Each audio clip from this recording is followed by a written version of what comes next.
A Nightmare on Elm Street, the Novelization. Chapter 2.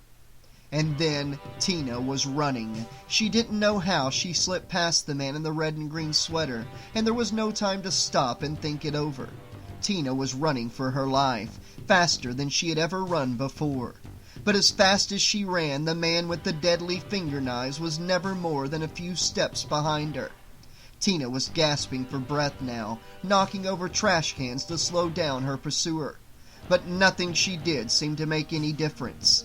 Whenever she glanced over her shoulder, there he was, his hideous face leering at her from beneath his crumpled fedora, and his deadly blades glittering in the moonlight.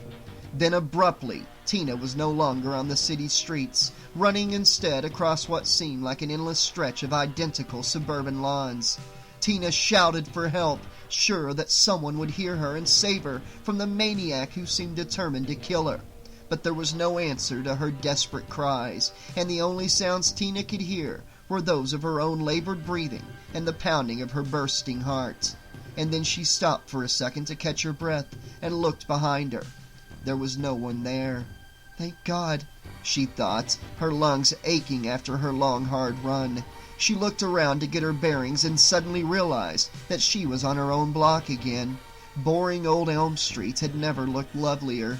Tina took a deep breath and gazed fondly at the big elm tree that had stood at the corner for as far back as anyone could remember. And there stood the man in the filthy sweater, a look of mad triumph on his face. Tina didn't know how he had managed to hide behind the very tree she had been looking at, but there he was, large as life and 1,000 times more frightening. Tina turned and ran, suddenly uncertain which of the almost identical houses on the block was hers. Then she saw it, the low brick wall her father had built in front of the house not long before her folks had split up. She ran toward the house, the madman's foul breath hot on her neck. It seemed to take forever, but finally she reached the door and grabbed desperately for the knob. Locked. "Nancy!" she screamed, suddenly remembering that her friend was in the house. "Nancy, open the door!" "Nancy can't help you," said the madman, now standing behind her, with a fiendish grin on his deformed face. "Nancy is still awake." Still awake, thought Tina, as she felt the razor-sharp blades slice through her thin nightgown and into her tender skin. And suddenly she was inside, lying safely next to Rod in her mother's bed. It was all just a dream, she told herself, smiling peacefully, as her head sank back into the soft pillow. Everything's going to be all right, after all. Then she saw him, and she knew that nothing was going to be all right ever again. Rod felt the bed shaking and opened his eyes. "Tina?" he said, slowly remembering where he was and whom he was with. But there was no answer except for the anguished cries and moans that seemed to be coming from somewhere deep inside the mattress. His heart pounding, Rod yanked the cover off the bed. He stared in horror at the sight of Tina thrashing about wildly in her sleep. Then suddenly her body stiffened, as if someone or something was pinning her to the bed, and her nightgown was roughly pulled open by unseen hands. Rod watched helplessly as 4 long bloody gashes appeared across the girl's stomach, followed by 4 more and then 4 more, until Tina and the entire bed were soaked in a river of blood. Rod screamed and reached for the light. Suddenly Tina's body rose from the bed, as if lifted by invisible hands, and swung through the air like a human baseball bat, knocking Rod to the floor. He lay there and watched in mute horror as Tina's mangled corpse slid feet first up the bedroom wall, leaving behind a trail of gore. "What the hell is going on?" Rod screamed, fighting back the tears and vomit as he watched the bloody pulp that was once Tina Gray hanging limp and lifeless from the ceiling, suspended by some invisible and insanely sadistic power. His screams began in earnest as the girl's slashed remains plopped down like a sack of blood, splashing Rod and everything in the room as it hit the bed with a sickening thud. Nancy sat up in bed just as the body fell from the ceiling. She arrived at the bedroom door just moments before Glenn. "What's going on?" asked Glenn. "I don't know," said Nancy, pulling on the door and finding it locked. From the other side, she could hear Rod's desperate threats. "Who did this?" he screamed, glaring around helplessly in search of whoever or whatever had murdered Tina. "I swear I'll kill you for this!" "Rod," said Nancy, pounding on the door, "you'd better not hurt Tina." And then Rod began to make the horrible rasping noise that Nancy would never forget for as long as she lived.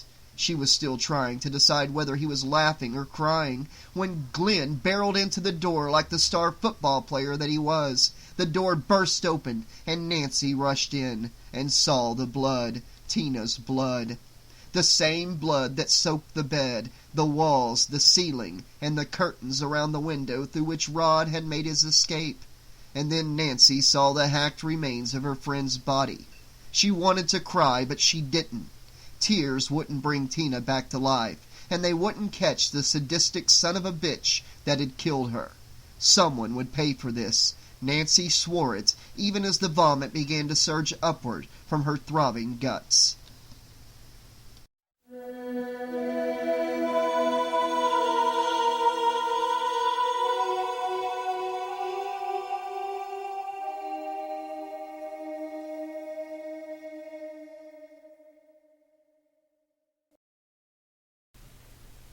Chapter 3. Don Thompson had never wanted to be anything but a cop. Long after his boyhood pals had outgrown their dreams of becoming firemen or baseball players and settled for more mundane careers as accountants and insurance salesmen, Don Thompson continued in the pursuit of his lifelong ambition. He joined the Springwood Police Department right after being graduated from high school and quickly worked his way up through the ranks. By the time he earned his sergeant's stripes, Don Thompson was happily married to his high school sweetheart and the father of a beautiful baby girl. Unfortunately, Marge Thompson soon discovered that the life of a police officer's wife was not nearly so exciting or glamorous as she had hoped. By the time Thompson made lieutenant, he was a divorcee with an ex-wife who drank too much and a beautiful teenage daughter whom he didn't see nearly so often as he wanted to.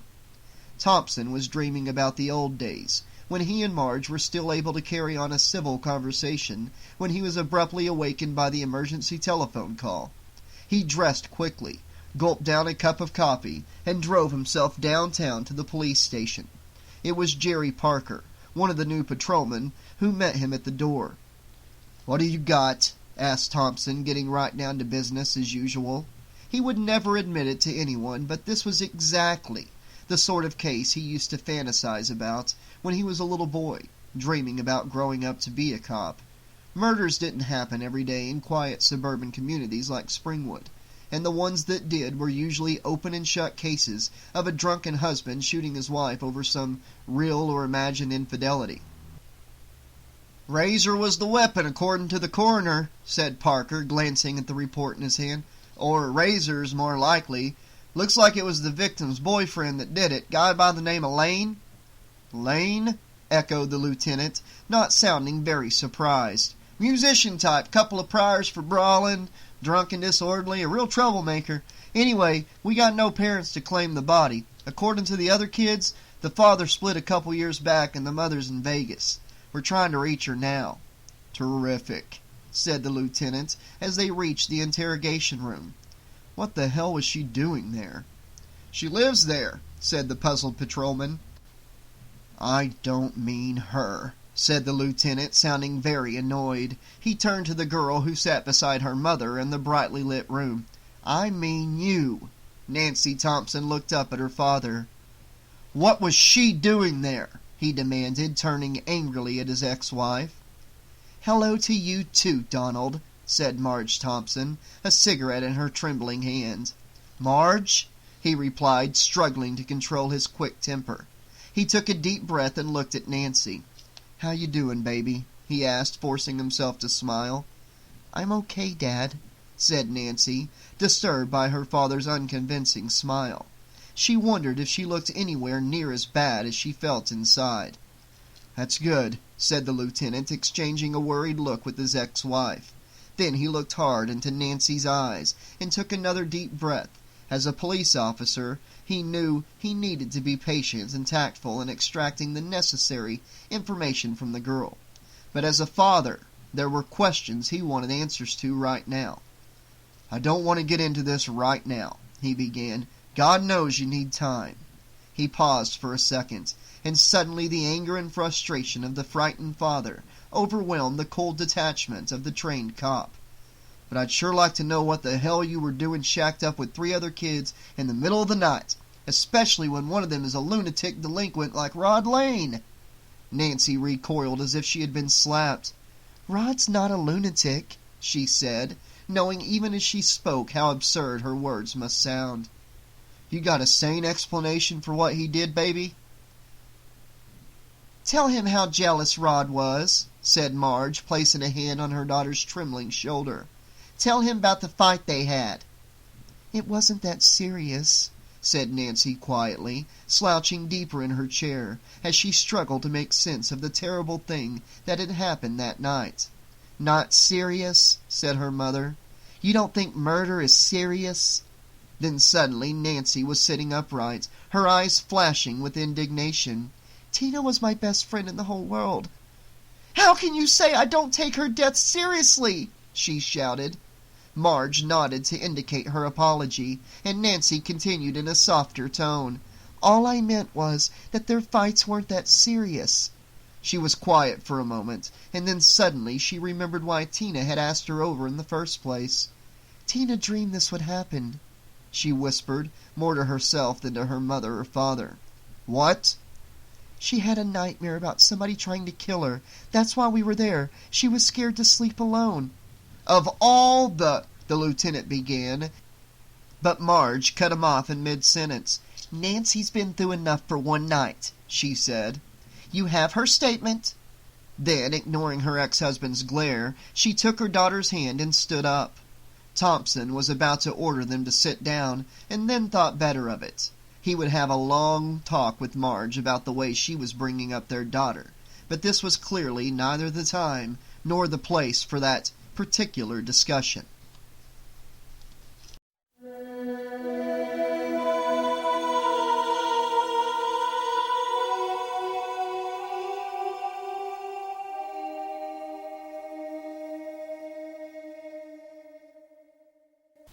Don Thompson was on the phone with his ex-wife early the next morning, while Nancy stood transfixed in front of the television and listened to the local news. "In the headlines this morning," said the announcer, "the brutal murder of a local teenage girl at an all-night party in Springwood. Police say the victim, 15-year-old Tina Gray, had been arguing with her boyfriend shortly before last night's bloody slaying. The boyfriend, Rod Lane, is now the subject of a city-wide manhunt. According to police, the murder weapon appears to have been a straight razor or similar sharp object." "I have to go," said Marge, promptly hanging up the phone as she rushed to turn off the television. She arrived too late to stop Nancy from seeing the film of the body bag being carried from Tina's house to the coroner's van. Marge wondered how much of his influence her ex-husband had used to keep their daughter's name out of the story and the reporters away from their door. "Don't go to school today, kiddo," she said, taking Nancy in her arms and giving her a quick hug. "You need your sleep. I heard you tossing and turning all night."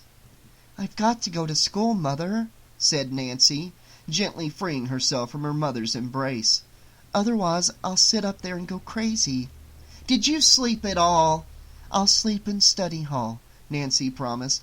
"I'd rather keep busy, you know." Marge nodded and kissed Nancy on the forehead. Sometimes she wished she were as good as her daughter was at handling difficulties. For Marge, booze had always seemed like the easiest way to make troubles disappear. "Come right home after," she said. "Right home," Nancy promised, hugging her mother one more time before picking up her books and heading off for school. Nancy had only walked a few blocks when she began to get the feeling that she was being watched. She turned around and noticed a tall man in dark glasses standing across the street. For a second she thought she saw the man staring at her. "My best friend just got killed," she thought. "I guess I'm entitled to be a little jumpy." She took a few more steps and then glanced back over her shoulder. The man with the dark glasses was gone. "Don't be paranoid," she told herself, although she couldn't imagine how the man had managed to disappear so abruptly. Then she took a deep breath of the fresh morning air and walked a little more quickly toward Springwood High.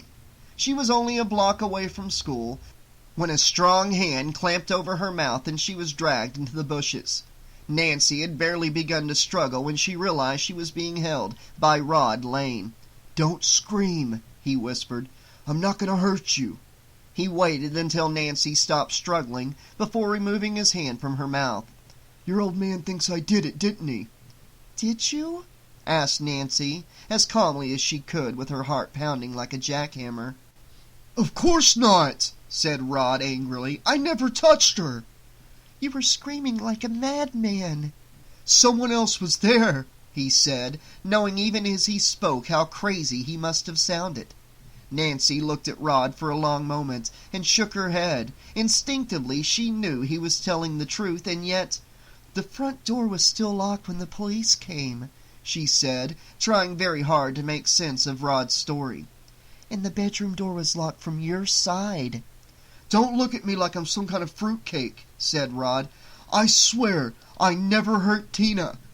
Nancy nodded and was about to say that she believed him when she realized he was staring over her shoulder. "Good morning, Rod," said a familiar voice. Nancy turned to see her father standing behind her, with his police .38 pointed squarely between Rod's eyes. "Now just move away from her, son. Really easy, like your ass depended on it." Rod looked at Nancy for just a second, and then lunged wildly out of the bushes. Nancy stared in horror as her father raised his revolver to a firing position.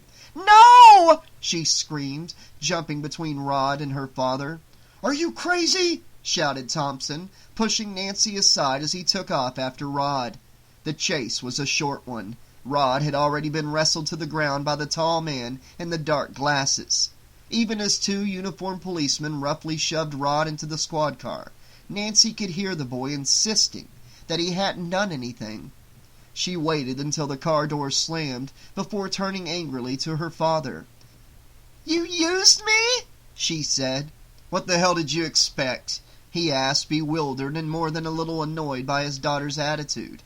"And what are you doing in school today anyway?" Nancy thought of 1,000 things she wanted to say, but none of them seemed to express exactly what was in her heart at that moment.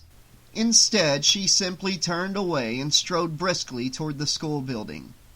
"Hey, Nancy!" the lieutenant shouted, but his daughter ignored him and kept on walking. He stood there staring and wondering what in the hell was going on. "Guess I'll never understand women," thought Don Thompson, as he turned around and walked slowly toward his car.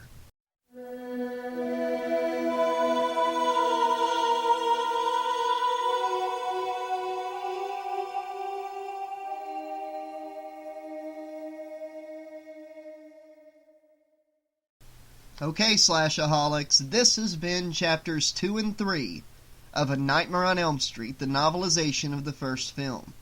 Hope you guys are enjoying this extra little book I'm doing right now, as I'm alternating between Child's Play 2 and this one.